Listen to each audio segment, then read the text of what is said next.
స్వేచ్ఛ లేదు, న్యాయం లేదు, అన్యాయమే రాజ్యమేలుతుంది. ఈ ప్రమాణ స్వీకారానికి ముందే ఈ రకమైనటువంటి ప్రామాణికాలు సృష్టిస్తున్నారు అని అంటే దీని మీరు అర్థం చేసుకోవచ్చు చంద్రబాబు నాయుడు పరిపాలన రాబోయేటటువంటి 5 సంవత్సరాల కాలంలో ఎలా ఉంటుంది అన్నటువంటిది. కనీసం ఫిర్యాదు చేస్తామన్నా కూడా దాడి చేయించుకొని దాడి జరిగిన తరువాత గాయాలకి గురై తరువాత కూడా ఫిర్యాదు చేస్తామనంటే అధికారులు భయపడుతున్నటువంటి పరిస్థితి ఫిర్యాదు తీసుకునేదానికి.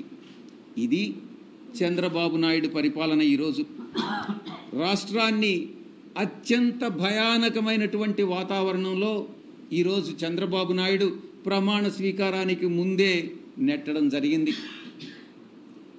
ఇక ఆంధ్ర రాష్ట్రం ఏర్పడిన తరువాత రాష్ట్రం మొట్టమొదటిగా మద్రాసు రాష్ట్రం నుంచి విడిపోయి ఆంధ్ర రాష్ట్రం ఏర్పడిన తరువాత ఎన్నో ఎన్నికలు జరిగాయి, ఎన్నో ప్రభుత్వాలు వచ్చాయి, ఎన్నో ప్రభుత్వాలు వెళ్ళాయి.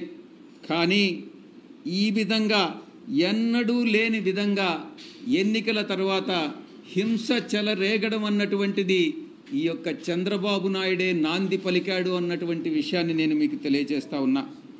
ఎన్నికల కోడ్ వచ్చిన తర్వాత వైఎస్ఆర్ కాంగ్రెస్ పార్టీయే లక్ష్యంగా, పార్టీ శ్రేణులే లక్ష్యంగా కొనసాగినటువంటి దాడులు ఎన్నికల ఫలితాల తర్వాత కూడా కొనసాగాయన్నటువంటి విషయం మీ అందరికీ కూడా తెలుసు. వైఎస్ఆర్ కాంగ్రెస్ పార్టీ కార్యకర్తలని, వాళ్ళ ఆస్తులని, కుటుంబ సభ్యులని లక్ష్యంగా చేసుకుని టీడీపీ ముఠాలు, టీడీపీ గుండాలు ఈరోజు రాష్ట్రంలో స్వైర్య విహారం చేస్తూ ఉన్నాయన్నటువంటి విషయం మనం గమనించుకోవాలి. టీడీపీ ప్రభుత్వం అంటే గుండాగిరి అని చెప్పొచ్చు. టీడీపీ కార్యకర్తలా మీరు గుండాలా అని మేము ప్రశ్నిస్తూ ఉన్నాం. మీరు అడగొచ్చు, ప్రభుత్వం ఇంకా ప్రమాణ స్వీకారం ముఖ్యమంత్రి గారు ప్రమాణ స్వీకారం చేయకముందే మీరు ఈ ఆరోపణలు చేస్తున్నారు అని మీరు ప్రశ్నించవచ్చు. నేను ఒకటే సమాధానం చెప్తా ఉన్నా, ఉద్దేశపూర్వకంగా చంద్రబాబు నాయుడు ప్రమాణ స్వీకారానికి ముందే ఈ యొక్క హింసను ప్రేరేపించాడు అనేటటువంటి విషయంలో ఎటువంటి సందేహం లేదు.